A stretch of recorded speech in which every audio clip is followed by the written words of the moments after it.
There's something about familiarity, that feeling of comfort and assuredness it provides, feels like you're at home. But there are those moments when something is familiar, but not exactly the same, and you're reminded of what you're missing, And sure, life is all about change and variety, but sometimes you just miss good old familiar. 6 years ago, Google released a $350 smartphone with an emphasis on software over build quality and design. And flash forward to present day, and Google's essentially doing the exact same thing. So, does the Pixel 4a successfully fill the shoes of its great grandpappy, the Nexus 5?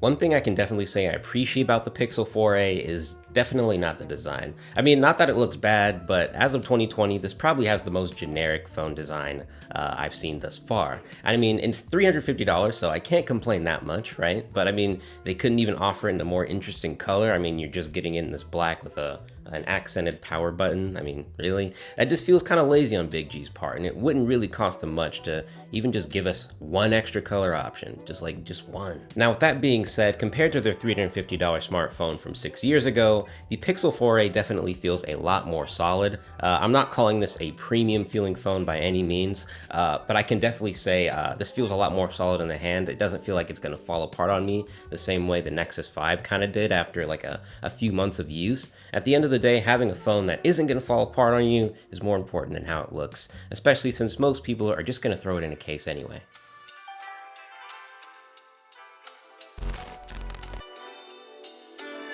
Stock Android is present here on the Pixel 4a, and while I'll always miss seeing that Nexus logo on boot up, the Pixel experience is as good as it ever was. And no, this phone isn't packed to the brim with software features, but it's got everything you need to get through your day with ease. You've got the classic gestures menu, making it super easy to do things like check your notifications or flip the camera single-handedly. Then you've got your digital well-being tools, which help you fine-tune and manage your phone usage. And when you combine that with a clean and smart OS that doesn't really get in the way when it shouldn't, you've got yourself a really nice software experience for $350, maybe one of the best you can get outside of an iPhone.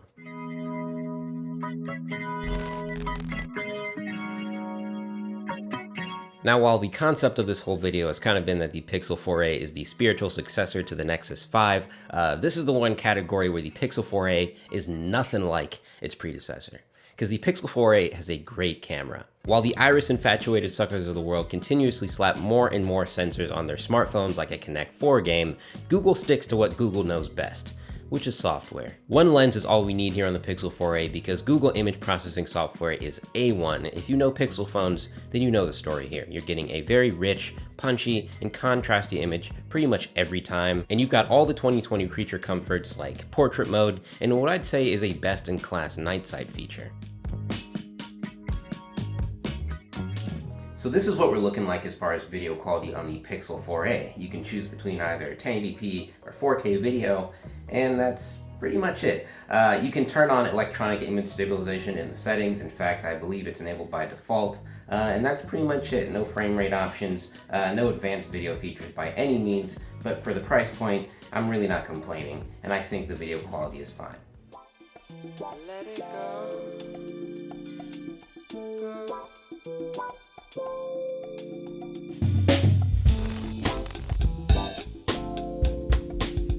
6 years later, and we have a headphone jack on this phone, made in 2020. Now at this point, I've pretty much fully converted over to fully wireless audio solutions, but homie, it's good to see you still reliable as ever, still as functional as ever. No crazy audio features here, just saying hi to an old friend.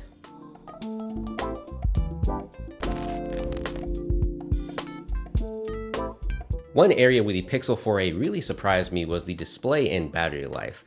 Typically, I don't expect much from smartphones in this price point, but nevertheless, the Pixel 4a has a really great display for YouTube, Netflix, any of the occasional stuff. It's got great contrast because it's an OLED panel and delivers really solid colors. Overall, I'm pretty satisfied. It also gets sufficiently bright too, because how well I can film a phone outside is usually a part of my brightness test, and it passed that, so that's cool. Battery life has also been exceptional. I can easily pull 6.5 hours of screen on time with average use, and that's plenty fine for what this is worth.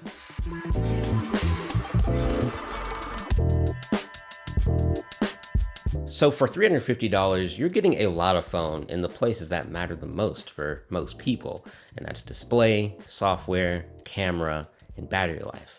No, it doesn't have a high refresh rate display. No, it doesn't have amazing build quality. No, it doesn't have wireless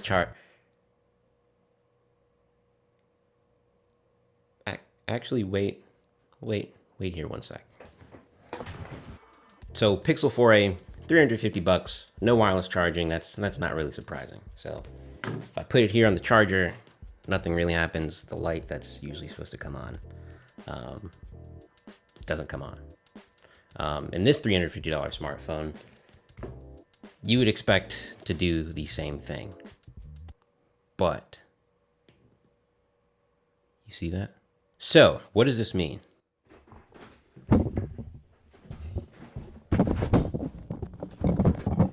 This means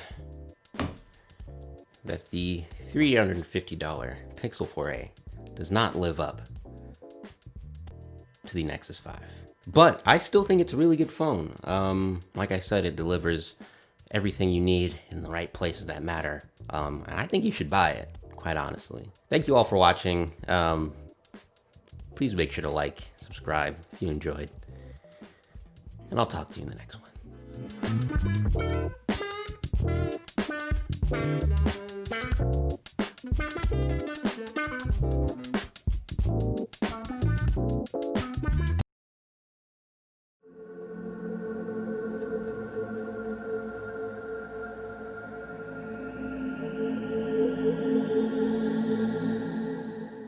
There's something about familiarity.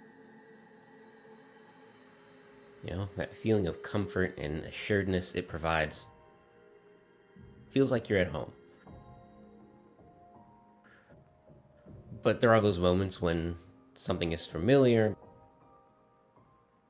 but not exactly the same, and you're reminded of what you're missing. You know, and sure, life is all about change and variety, but sometimes you just miss good old familiar. 6 years ago, Google released a $350 smartphone with an emphasis on software over build quality and design. And flash forward to present day, and Google's essentially doing the exact same thing. So, does the Pixel 4a successfully fill the shoes of its great grandpappy, the Nexus 5?